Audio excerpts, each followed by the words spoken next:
2, 1. Here we go!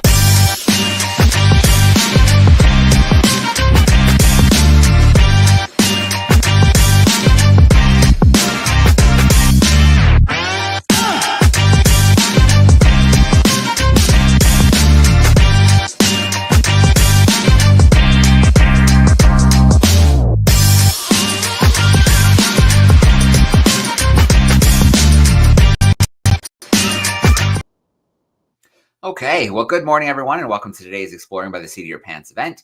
My name is Joe Grabowski, and I'll be your host for today. Welcome to March. We had an incredible time last month as we celebrated women in science, exploration, conservation, and adventure. I think there were over 45 live events by the time the dust settled. If you want to catch any of those events, they were pretty awesome. You can head to our YouTube channel and find those events there. We connected with astronauts and marine biologists, engineers and filmmakers. It really was a fun month. We've got March coming your way. March will be a tiny bit quieter, only because March break is in the middle of March. A lot of classes in Canada will have a little spring break. Some classes in the US will have that as well. So things will be a little quiet in the middle of the month, but kind of sandwiching that time, we will have lots of events coming your way. In fact, let's get things started with the first event of March. We are going to have a little ocean-themed action, which is one of my favorite places to be. And we're going to head to Portugal and spend a little time with ocean cinematographer Ricardo A. Nascimento. So Ricardo specializes in underwater cinematography and photography. His primary focus has been on action and adventure sports, and he's been determined to pursue a career in filmmaking. So he uses knowledge from his formal education, which was mechanical engineering, and he mixes that into motion picture cinematography, creating some really phenomenal documentaries and grabbing just awesome footage from the depths, from below the surface of the water. So he's currently operating as a director of photography on several feature-length documentaries, and his content has been featured with global brands such as Red Bull. So let me grab Ricardo from backstage. Here we go. Hey, Ricardo, how are you? Hello, I'm good, and you? Good, good. Well, Ricardo, it is great to have you with us. We have classrooms joining us in Canada and the US today who are no doubt going to have lots of questions for you. But before we get into that, we would love to kind of dive into your world a little bit and see what you've been working on. 100%, yeah. Can I get started? Yeah, let me bring the presentation up. It looks good. All yours, Ricardo. Awesome. Okay, so today I'm here to talk a little bit about orcas and humans and what's been happening. And first, just to kickstart, I'm going to show you a small video of, well, what I've been doing the last few years.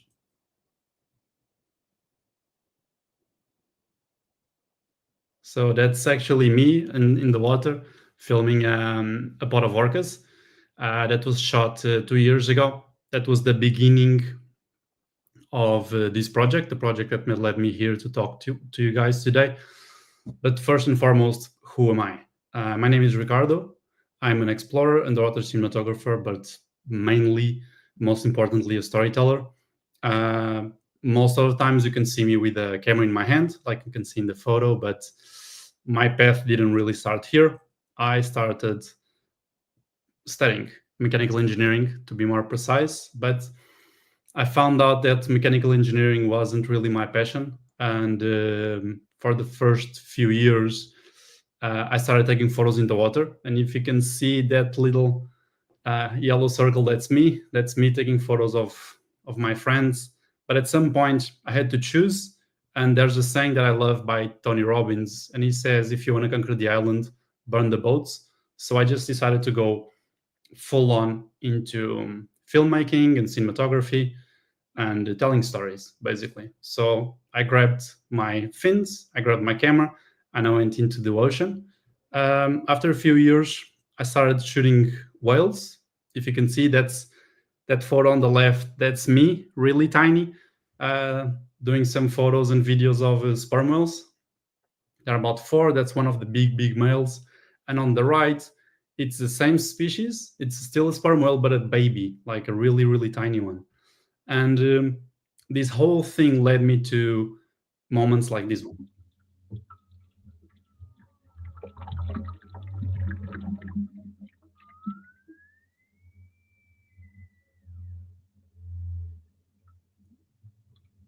This moment with the orcas was shot by my friend Sebastian. He's doing the documentary with me, and a little information about the orcas, if you guys don't know. Most people call the orcas the killer whales, but they are not actually whales. Orcas are the biggest member of the dolphin family. They're not whales; they're actually just a really, really big dolphin, and they can swim really fast. Orcas can swim up to 35 miles per hour. That's as fast as a car can go on a city street, and you can recognize them by those white and dark patterns. They're all different in every single orca in the world, and from types of orcas. For example, the orcas in British Columbia and Canada are different from the ones we have here in the Atlantic, and even in the Atlantic, the ones that are here close to the Iberian Peninsula are different from the ones in Norway. They're all different, and orcas stay with their moms for life. Like the sons and daughters of orcas, unlike many animals, they just stay in their pod forever. Like they swim alongside their mothers and even their grandmothers. So when you see a big pod of orcas, for example, this pod, you know they're all families.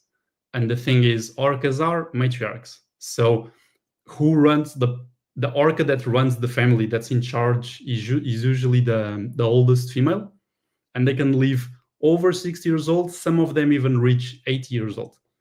And they teach the young ones, the juveniles, how to hunt, where to hunt, what to eat, and all that things. And I think we can all agree that orcas are just ocean pandas, right? Same colors, same everything.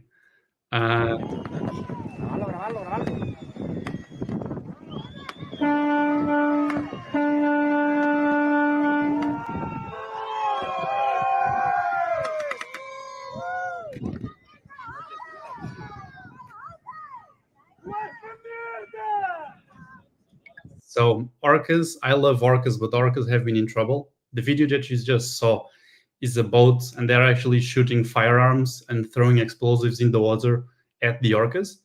And I'm not sure if you guys know, but after this video, a lot of news started coming out, news of the revenge of the killer whales. Recent boat attacks have been driven by trauma, and news on how often do orcas attack humans or not. So this whole situation with the orcas and the sailboats started in 2020 when one pod of orcas interacted with the sailboat and broke its rudder. The rudder is the thing that allows the boat to change direction. And where did all this happen? So you have the world map.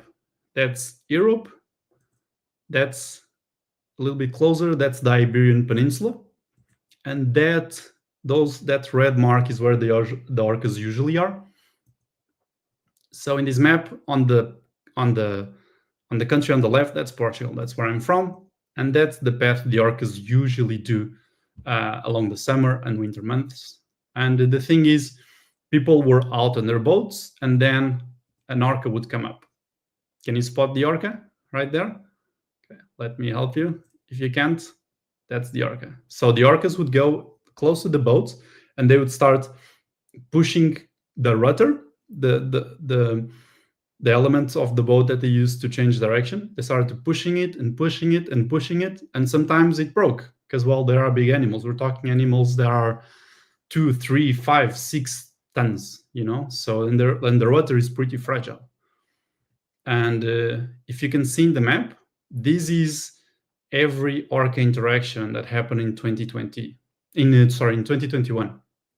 As you can see, like the same line that the orcas usually go, that's because every time they would find a sailboat, they would go there and they would interact with it. From above the surface, it looks like this. From below the surface, it looks like that.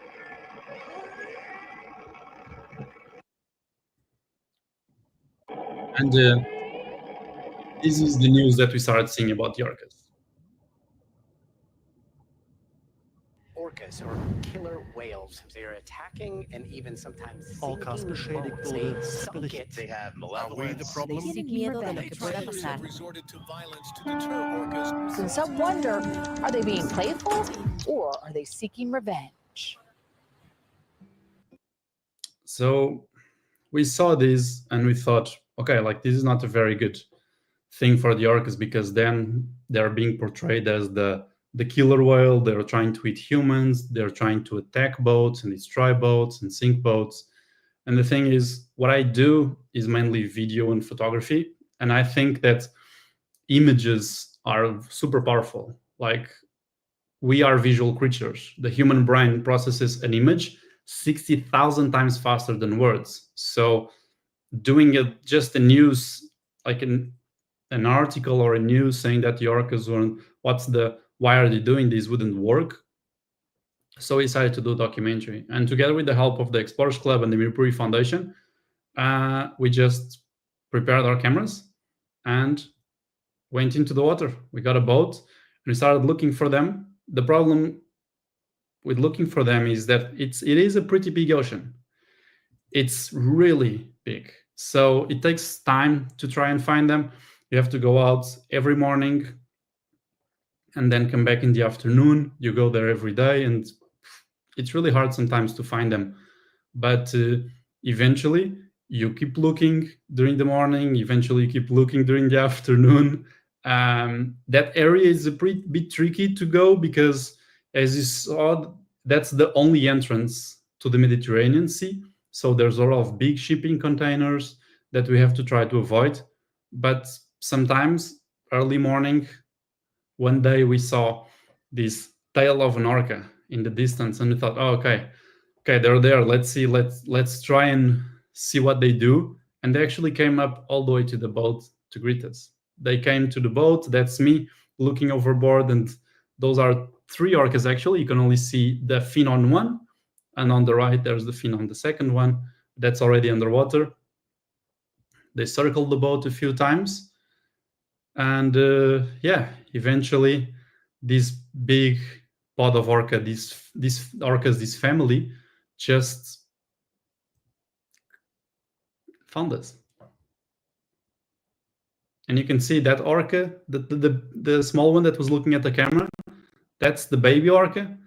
Above, that's his mom, and then behind her, that's the grandmother. That's the matriarch of the family.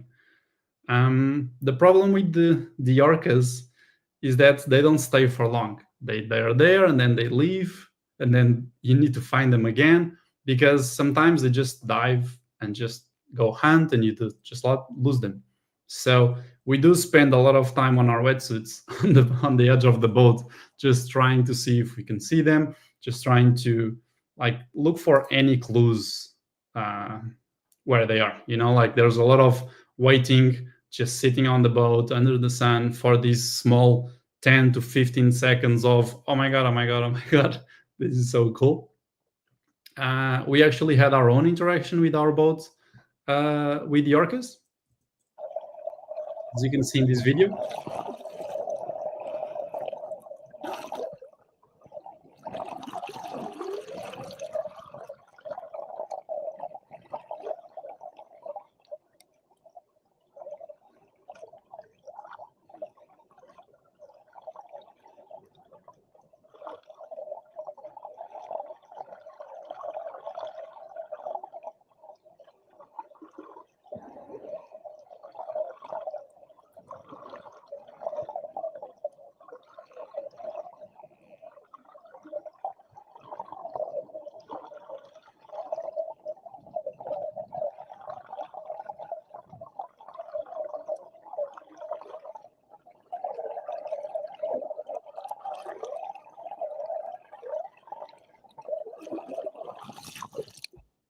So you can see the orcas. She was bumping the boat and trying to see what would happen.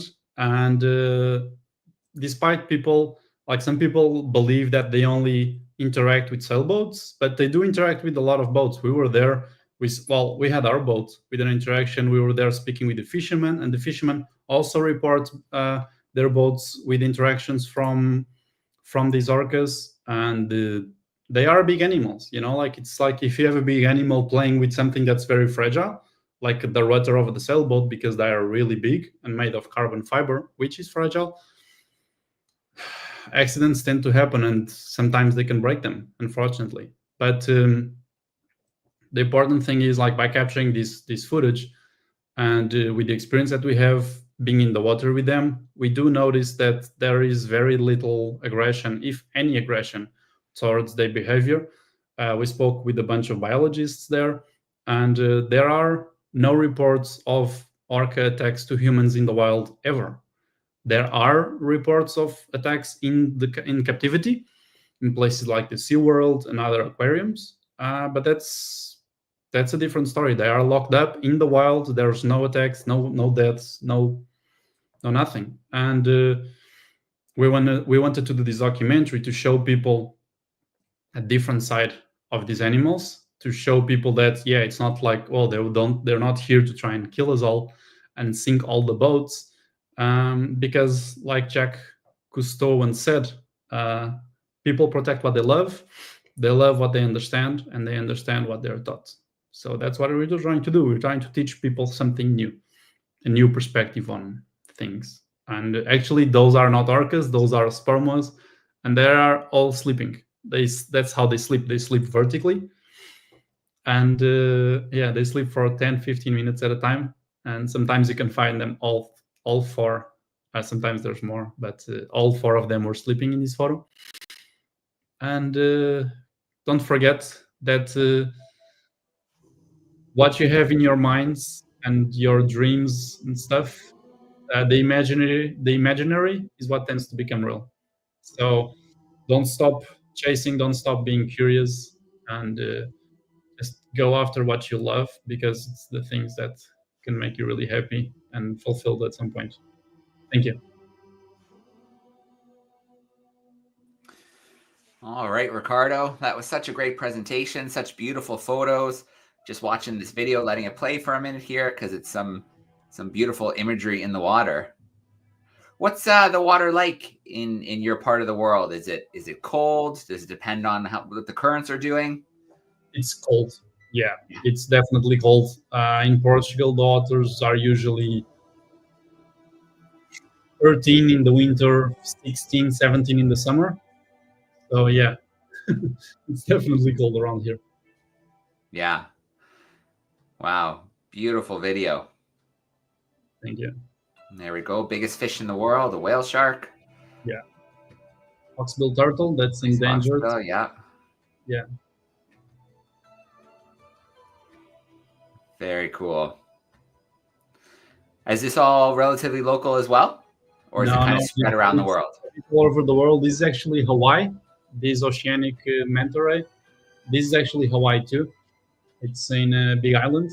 And this is the Maldives. We don't have a lot of sharks in Portugal, actually. No, but maybe offshore, maybe some blue sharks, some mako sharks? Yes. No, they actually come towards land, but it's not something that you see often. Okay. Like sometimes once in a while you see some blue sharks, you see some, like, it's mainly blue sharks actually. In the Azores, in the islands, you do see other species. Like last year, for the first time, they saw a white shark there, a big one. All right, very cool. Well, we're going to get to some Q&A action in just a moment. I can already see questions coming in via the chat, so don't be shy. Send us in some more questions. But before we do, we're going to play a quick Kahoot if some classrooms would like to join us. So I am going to share my screen, and we should see it come up on the screen. There it is. Now, if you would like to join us today, you can join us in a few different ways. One would be to, if you have one-to-one technology in your classroom, you can use a tablet, maybe a Chromebook.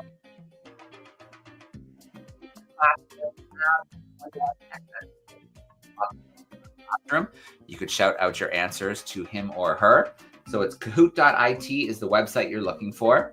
And then you want to use the PIN number 277-6127. So 277-6127 will bring you in.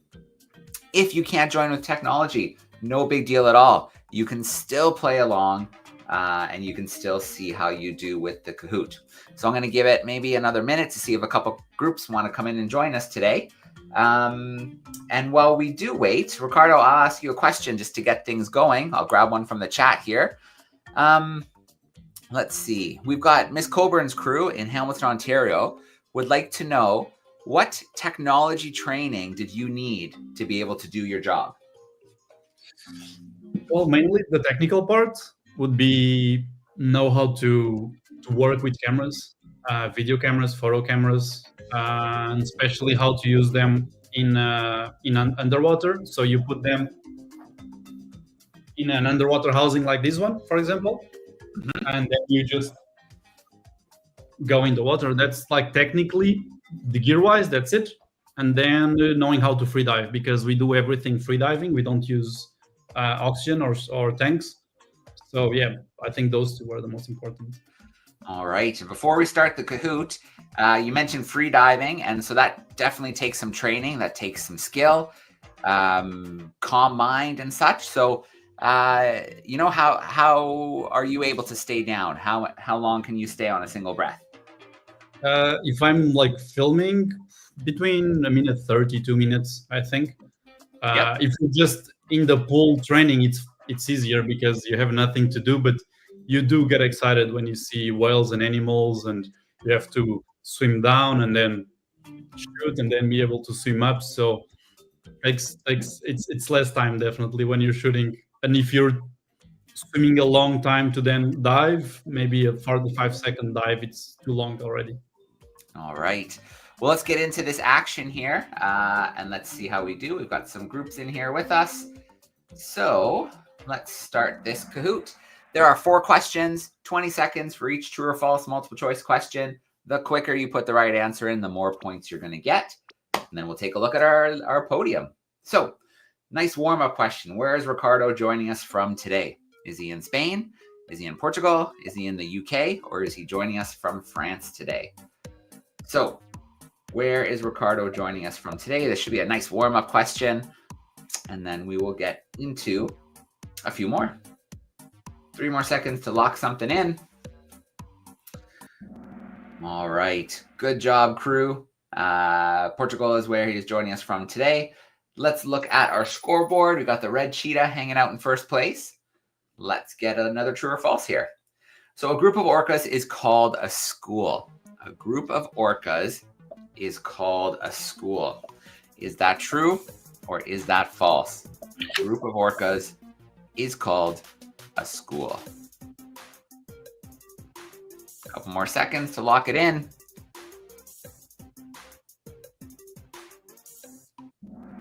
All right, that is false. That name works pretty well for fish, but we call a group of orcas a pod.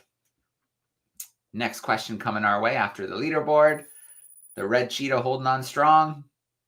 True or false? Orcas are the biggest member of the dolphin family. So true or false? Orcas are the biggest member of the dolphin family. We've still got about 10 seconds to lock something in. And then we will take a look at our leaderboard.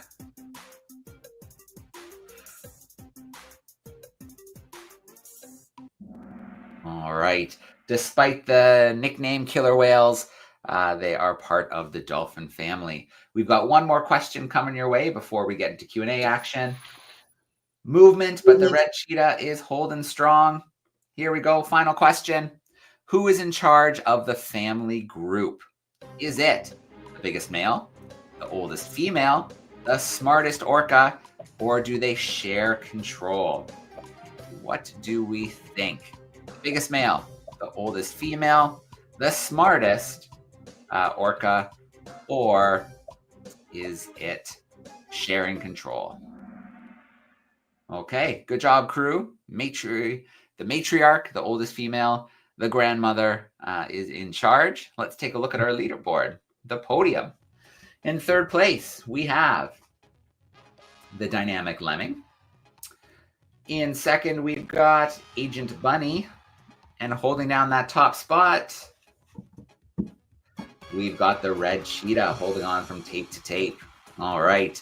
Good job, crew. We are going to sign out of our Kahoot, turn off that music, and we're going to devote the rest of our time to some Q&A action. So I see lots in the chat, but I want to start with some third graders who are hanging out with us. Let's bring them in here. Matthews Hall. Hey, third graders. Hello. There they are. Having a nice relax. Very cool. You look comfortable. Do you want to just unmute for me? I can't hear you yet.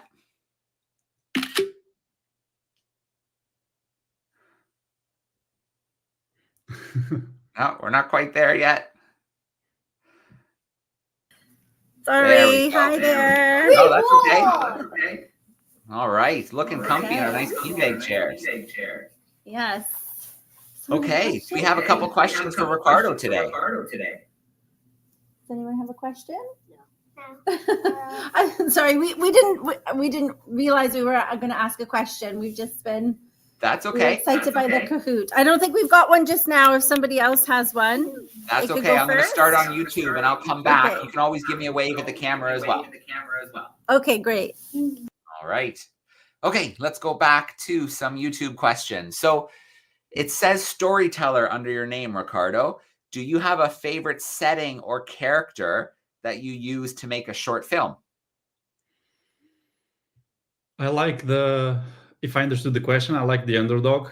I like that's those movies or stories where someone comes up or a character comes up out of nothing, and they just build their way by trusting themselves and having other people helping them, and they just follow their dreams and they actually achieve it.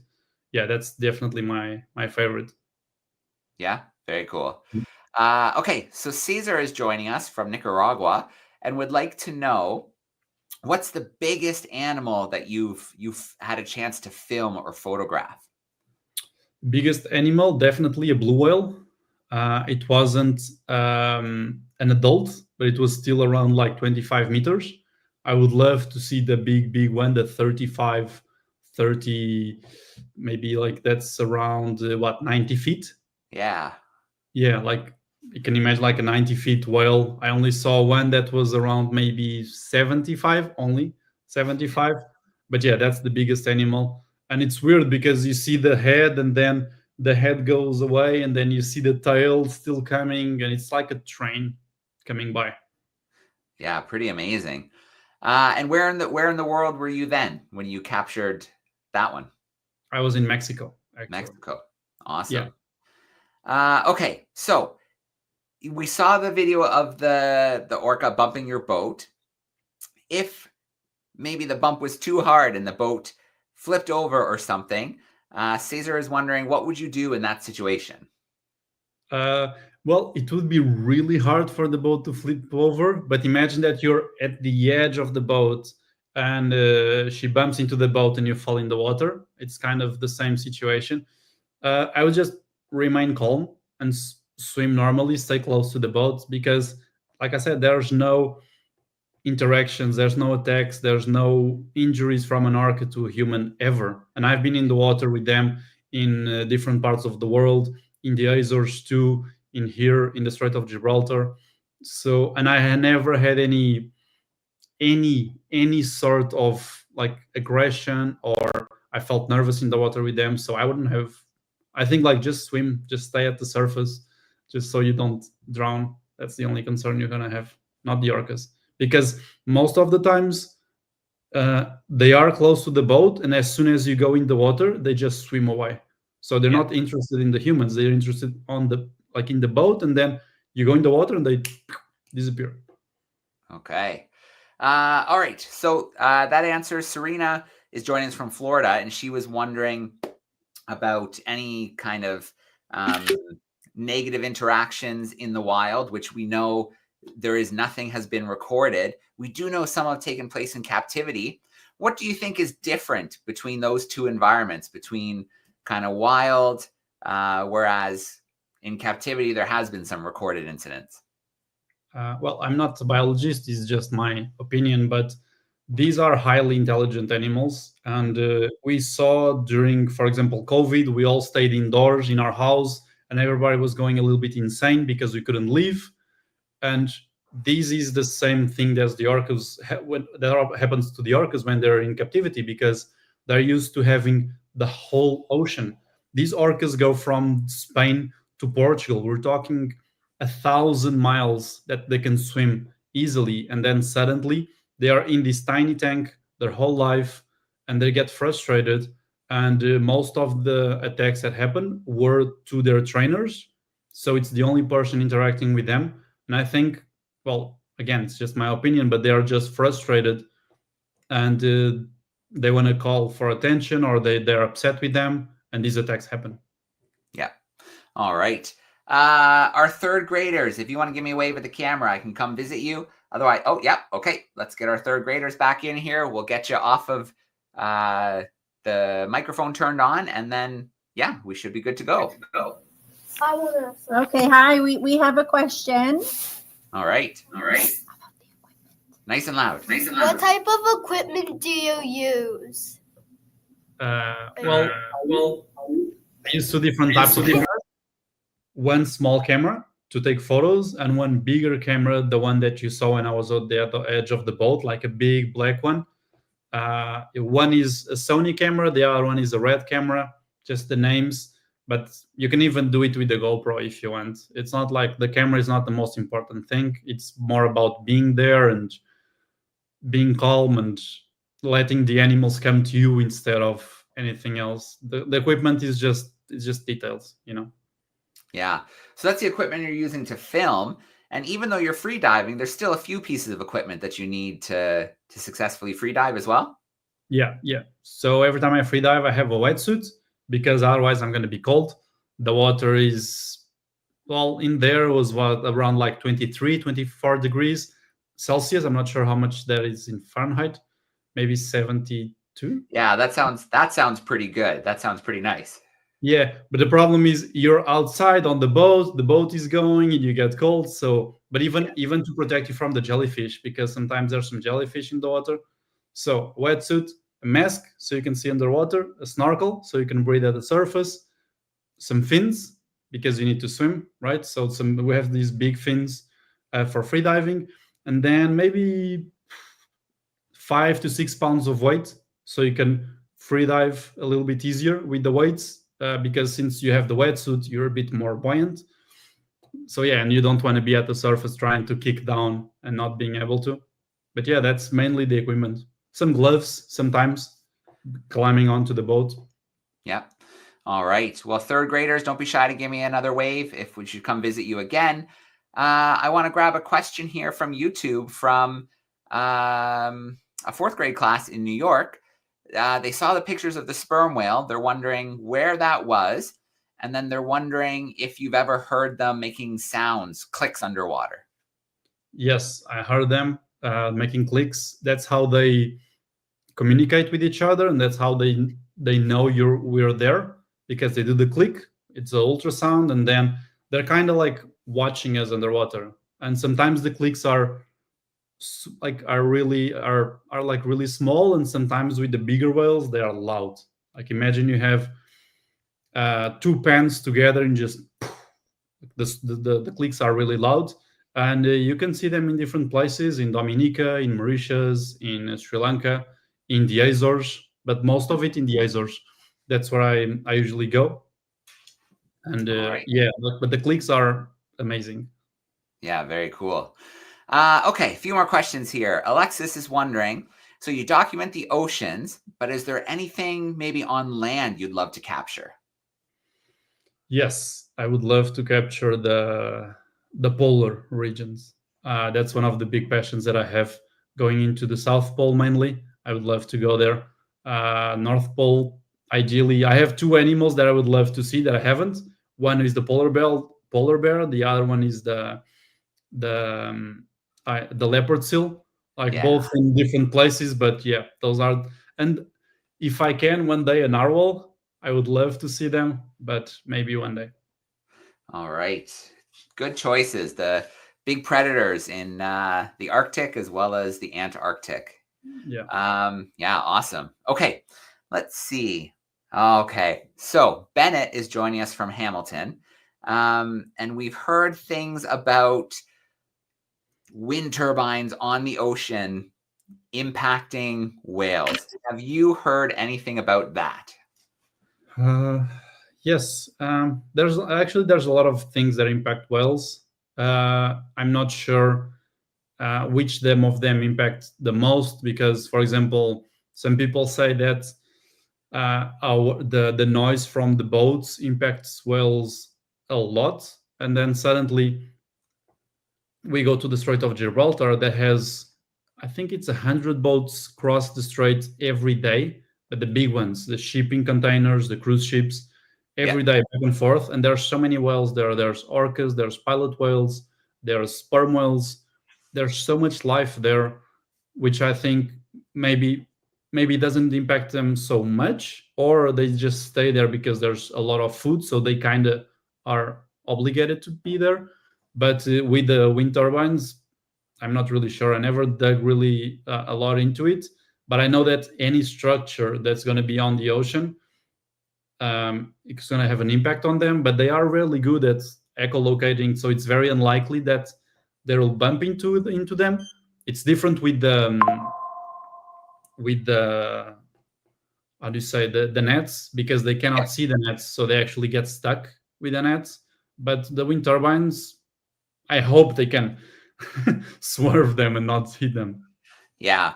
I think and you may have this, probably have this issue as well with so many ships. It's boat strikes that are, especially off the coast of Canada, along the eastern seaboard of the US. It's very busy. And I imagine with all of that traffic, there's probably boat strikes that occur with the whales and the dolphins as well. Yeah. Last year in the summer, there was a sperm whale that was hit by one of the fast ferries, because the ferries there actually go really fast. We're talking 40 knots, which is insane speed. Yeah. And the whales just don't have time to move, because 40 knots, it's just too fast. So yeah, it happens more than we would like, unfortunately. Okay. A question here from our friend in Florida. We saw you free diving. Do you ever film with scuba gear? Yes, I do. I do film with scuba gear, especially if we're talking about really small animals, or small animals that don't move a lot. Also shy animals, because if they're shy, you need to be there for a while, especially the tiny ones. You need to be there waiting for them to get used to you, and then they came out, and then they check you out. With free diving, we can go, but then eventually you have to go up. So this movement of going up and down doesn't get them too excited. Sometimes with the scuba tank, you just can go to the bottom, camp there, and just let them wait 10, 20, 30 minutes sometimes for them to be okay to come, and then you shoot them, especially the small ones. Those are the shy ones. Yeah. So you talked about it's difficult to find the orcas. Have any of the biologists in the area ever tried to satellite tag them? Yeah, they do one every year, I think. There's a bit of controversy if you should or if you shouldn't. It's a kind of a violent thing to do. But yes, they do. And that's how we know that they go from the south of Spain all the way through the entire coast of Portugal, all the way to Galicia. And that's the same species. It's the same pod that travels the whole coast. Because it could be that you have interactions in the north, interactions in the south, and it's two different ones, two different pods. But they actually travel from one place to the next. And I think they're just after the food, after the tuna. And when they see a boat, oh, look, a boat. Yeah. So we know orcas, especially on the west coast of Canada, are in trouble. Their numbers are falling. How is the population in your area of the world? Is it holding steady? How are things? So that's the thing about these orcas. Nobody knows a lot about these orcas. I know at some point they thought that it's a really small population compared to the Canadian one. The biggest number recorded of these orcas was 65. But now they think there's maybe 35, 45 only. Yeah, it's a really small number. It's really small, eco type of orcas. That's why it's so important to protect these, because once we lose these orcas, we lose the culture, we lose the way, their voice, they disappear.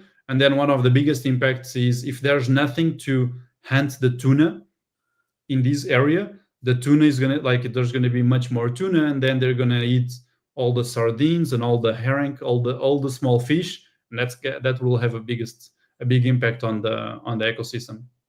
All right. Well, before we say goodbye for today, I just want to check in with our third graders one more time.